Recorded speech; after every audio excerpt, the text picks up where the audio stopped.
Robert Frost once said, "Two roads diverged in a wood, and I took the road less traveled by, and that has made all the difference." Today, we're going to talk about somebody who took the road less traveled and why it led him here.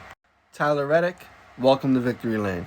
You guys know how this goes. To talk about this guy, first we have to talk about this guy. No, not Kyle Larson, this guy, Tyler Reddick. Son of a car salesman, he started racing outlaw karts at 4 years old and just started moving through the ranks. Mini sprints, midgets, dirt late models, and then to the outlaw sprint cars.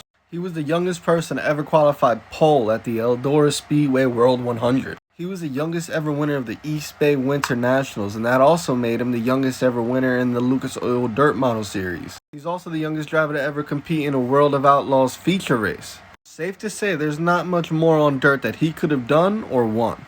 So it's time to go ARCA racing. He got a part-time ride, and Reddick don't like those part-time rides. You'll hear about that more. And in that part-time ride, he was still able to get a win at Rockingham Speedway. In November 2013, it was announced that Reddick would be moving to Brad Keselowski Racing in the Truck Series. But he will be racing the 2014 season as a part-time driver. And in the first race he runs as a full-time driver in any NASCAR sanctioned series, he gets the victory. At Daytona International Speedway, showing the skill that he has on super speedway. Reddick would also get a win that year at Dover because your boy was in the house, but ultimately he ended up losing that championship to Eric Jones, a future Cup Series driver. He would continue his winning ways in 2016 until in November he announced that he would be leaving Brad Keselowski Racing for an opportunity to race in the higher series. And 8 days after he announced that he wouldn't re-sign, he signed with Chip Ganassi Racing in the Xfinity Series.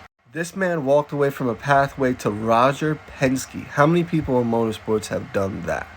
But Chip Ganassi put him on a part-time schedule. So Reddick does what Reddick do. He wins at Kentucky, rises his stock. Then you know what happens next?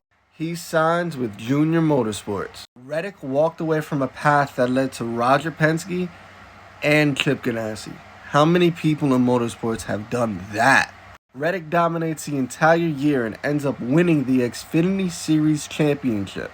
He's dominating. He's on a pathway to go to Hendrick Motorsports. But there's no space. He needs to stay down here for another year. Reddick don't like that. So he leaves Junior Motorsports and signs with RCR. This man walked away from a path from Roger Penske, Chip Ganassi, and Rick Hendrick. How many people in the entire world ever have done that? Like, one. Tyler Reddick.